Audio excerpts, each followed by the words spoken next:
মীরা, মীরা, এখানে কেন? আমার বর দেখবি না? দেখবি এসো। আজ কিন্তু আমার খুব আনন্দ। বিয়ের দিন কার না আনন্দ হয় বলো? জানো আমাকে অনেক সোনা গহনা দিয়েছে, রং বেরঙের শাড়ি, ব্লাউজ, আলতা, সাবান, গন্ধ তেল, আরো অনেক কিছু। মীরা, বরের বয়সটা একটু বেশি, তাতে কি হয়েছে? পুরুষ তো বলতে পারো বাঙালি নয়, তাতে কি হয়েছে? মানুষ তো বটেই। মীরা, কি বলছো তুমি? এখনো বুঝতে পারছো না? শ্বশুর বাড়ি থেকে ঘুরে এসে আমি যখন হিন্দিতে কথা বলবো তখন তো তুমি মোটেই বুঝতে পারবে না। মীরা, তুমি কি?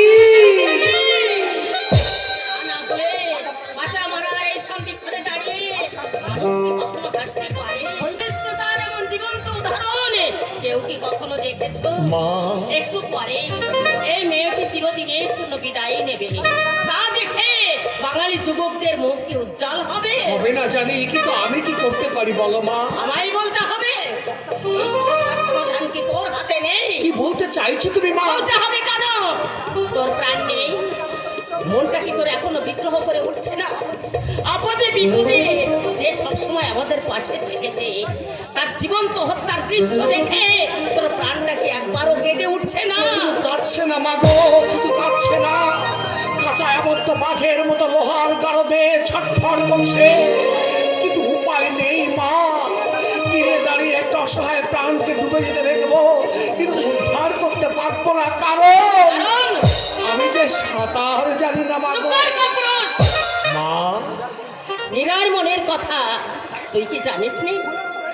ফুলের মতো মেয়েটাকে তোর সামনে থেকে একটা ঘাটের মোড়া ছিনিয়ে নিয়ে যাবে, আর তুই দাঁড়িয়ে দাঁড়িয়ে দেখবি। তুমি বুঝতে পারছো না মা? তুমি বুঝতে পারছি না?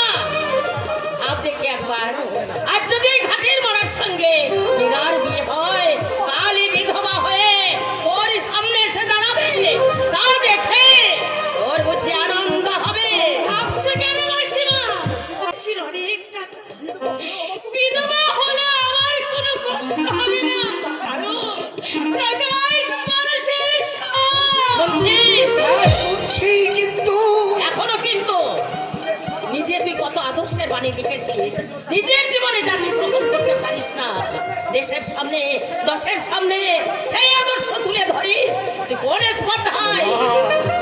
তুমি জানো না মা, বাড়ির মেয়াদ অনেক আগেই শেষ হয়ে গেছে। ওই দয়রাম শেঠের দয়ায় কোন রকম আমরা এই বাড়িতে মাথা গুঁজে আছি। যে মুহূর্তে আমি মীরাকে বিয়ে করবো, সেই মুহূর্তে দয়রাম শেঠ আমাদের বাড়ি থেকে বের করে দেবে। আমরা রাস্তায় গিয়ে দাঁড়াবো। চুরির দায়ে আমার চাকরিটাও যে চলে গেছে মা, আরেকটা জীবনের ভার নিয়ে আমি চালাবো কেমন করে? আমরা যদি না খেয়ে থাকি, এরাও আমাদের সঙ্গে না খেয়ে থাকবে। মা, আমি মা, তাই তো পারি না মা হয়ে সন্তানের অমঙ্গল দেখতে। তোর মতো মীরাও যে আমার আরেকটি সন্তান।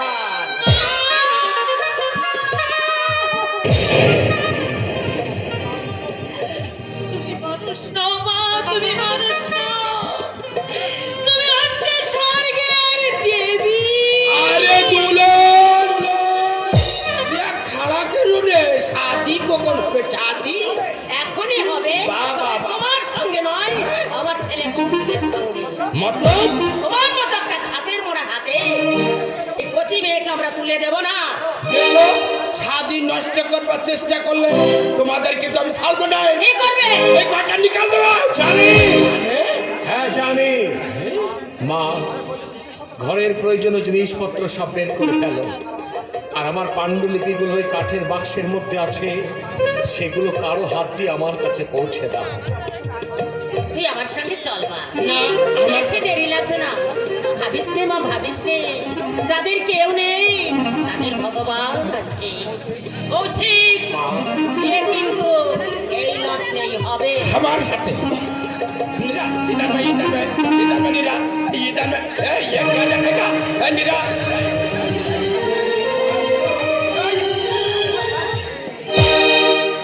अच्छा ये क्या हुआ तुम कौन हो मेरी शादी बर्बाद करने वाला আমি করিনি, করেছে তোমার নসিব। नहीं तुम মুখ সামনে কথা বলো শেঠজি।